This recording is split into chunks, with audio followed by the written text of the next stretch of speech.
बोलना ना कुछ। मैं क्या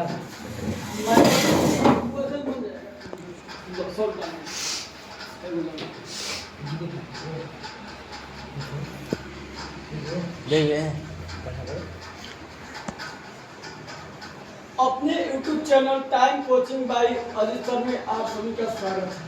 दोस्तों, आज हम लोग क्लास 10 का जो विज्ञान पढ़ रहे हैं, ठीक है, उसमें से एक प्रश्न है अवतल दर्पण संरचना एवं शब्दावली। जो अवतल दर्पण दो दर्पण बताया था ना, ठीक है, उसमें से ये अवतल दर्पण है। अवतल दर्पण और उत्तल दर्पण कुछ चीज को भी हम समझा दिए थे।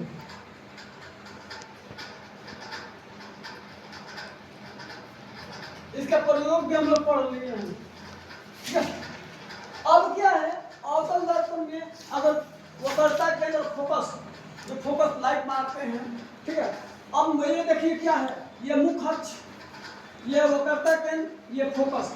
अब दो समानांतर रेखा इधर से गुजरेगी तो कहाँ पे अगर कोई अवतल दर्पण पे टकराएगी, यानी एक तरफ से कलई किया हुआ है, पेंट जब नहीं करेंगे तो दिखाई नहीं देगा, पारे कर जाएगा, ठीक है, रिटर्न नहीं आएगा। उसमें जब हम कलई कर देते हैं तो उसमें अवतल दर्पण पे जब दो समानांतर है, ये क्या है समानांतर। समानांतर किसको बोलते हैं, जो कभी कितना भी दूरी चल जाए, जो लंबाई दोनों की लंबाई सेम हो, कितना भी आपस में बढ़ा दे मिलेगा नहीं। जैसे अब मान लो ये क्या है, ये समानांतर है, कहीं कितना भी लेकर चल जाएगा नहीं मिलेगा। और ये जब हो जाएगा,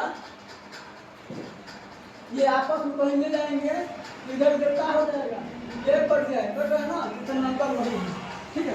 अब देखो क्या होता है, ये होगा केंद्र, फोकस और ये मुख्य ध्रुव, ठीक है, इसको ध्रुव बोलते हैं। ये जो दिखाई दे रहा है लाइन, ये क्या है, पॉलिश किया हुआ, यानी कलर जिसको बोलते हैं ना, पेंट, ठीक है। अब ध्रुव दर्पण के प्रवर्तक पृष्ठ का मध्य बिंदु ध्रुव कहलाता है। ये दर्पण है जो दिखता है, इसका मध्य बिंदु यानी जो बीच में है उसको ध्रुव कहते हैं। वक्रता केंद्र उस गोले का केंद्र जिसका दर्पण एक भाग होता है, वक्रता केंद्र कहलाता है। फोकस मुख्य अक्ष के समानांतर आने वाली प्रकाश की किरणें, यानी जो मुख्य अक्ष है और जो समानांतर आकर यहाँ पे मिलती है, उसी को क्या कहते हैं, फोकस। समझा, यही ना मिल रहा है, इधर से दो समानांतर रेखा गए तो यहाँ मिला और इधर से भी गया तो यहीं पे मिला, जहाँ पे मिलेगा उसको क्या बोलते हैं, फोकस। फोकस मुख्य ध्रुव यानी यहाँ पे ये बिंदु और वक्रता केंद्र यानी ये, ठीक है, को मिलाने वाली सीधी रेखा को, ये क्या है, सीधी रेखा है। अच्छा चलो, जब रेखा काटती है, ये कौन रेखा है, ये कर्व रेखा है, ठीक है, टेढ़ी मेढ़ी रेखा। एक सीधी रेखा रहेगा जो इसको बोलेंगे ये सीधी रेखा नहीं है, समझे।